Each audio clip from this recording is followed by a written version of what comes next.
ಧಾರವಾಡದಿಂದ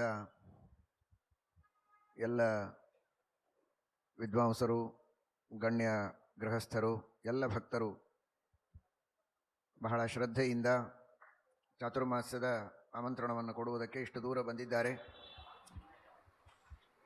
ಇದೀಗ ತಿಳಿಸಿದಂತೆ ನಮ್ಮ ಗುರುಗಳ ಜನ್ಮಭೂಮಿ ಅದು ಧಾರವಾಡ.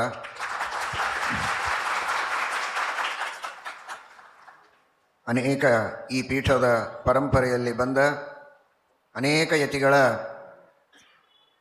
ಜನ್ಮಭೂಮಿ ಆ ಧಾರವಾಡದ ಸುತ್ತಮುತ್ತ ಆ ಜಿಲ್ಲೆಯಲ್ಲಿ ಇದೆ. ಅಂತಹ ಒಂದು ವಿಶಿಷ್ಟವಾದ ಸ್ಥಾನ, ಆ ಗುರುಗಳ ಒಂದು ವಿಶೇಷವಾದ ತಪಸ್ಸಾಮರ್ಥ್ಯ, ಅವರ ಅನುಗ್ರಹದಿಂದ, ಮೂಲರಾಮ ದಿಗ್ವಿಜಯರಾಮ ವೇದವ್ಯಾಸದೇವರ ವಿಶೇಷ ಅನುಗ್ರಹ, ಎಲ್ಲ ಗುರು ಪರಂಪರೆಯ ಮಹಾಗುರುಗಳ ಕೃಪೆ, ನಮ್ಮ ಸ್ವರೂಪೋದ್ಧಾರಕ ಗುರುಗಳ ವಿಶೇಷವಾದ ಅನುಗ್ರಹದಿಂದ ಹಾಗೂ ಅಲ್ಲಿರುವ ಎಲ್ಲ ಲೌಕಿಕ ವೈದಿಕ ಸಕಲ ಭಗವದ್ಭಕ್ತರ ನಿರಂತರವಾದ ಪ್ರಯತ್ನ, ಉತ್ಸಾಹ ಇವುಗಳಿಂದ ಅದು ಅತ್ಯಂತ ಯಶಸ್ವಿಯಾಗ್ತದೆ. ಹರಿವಾಯು ಗುರುಗಳಿಗೆ ಪ್ರೀತಿಯಾಗುವಂತೆ ಆ ಕಾರ್ಯಕ್ರಮ ನಡೆಯುತ್ತದೆ, ಇದರಲ್ಲಿ ಯಾವ ಸಂಶಯವಿಲ್ಲ. ಮೂಲರಾಮ ದಿಗ್ವಿಜಯರಾಮ ವೇದವ್ಯಾಸದೇವರು, ಇಲ್ಲಿ ಸನ್ನಿಹಿತರಾದ ಶ್ರೀನಿವಾಸದೇವರು, ಮುಖ್ಯಪ್ರಾಣದೇವರು, ಎಲ್ಲ ಯತಿವರೆಣ್ಯರು ಪರಿಪೂರ್ಣ ಅನುಗ್ರಹವನ್ನು ಮಾಡಲಿ ಎಂಬುದಾಗಿ ಪ್ರಾರ್ಥನೆಯನ್ನು ಮಾಡ್ತೇವೆ.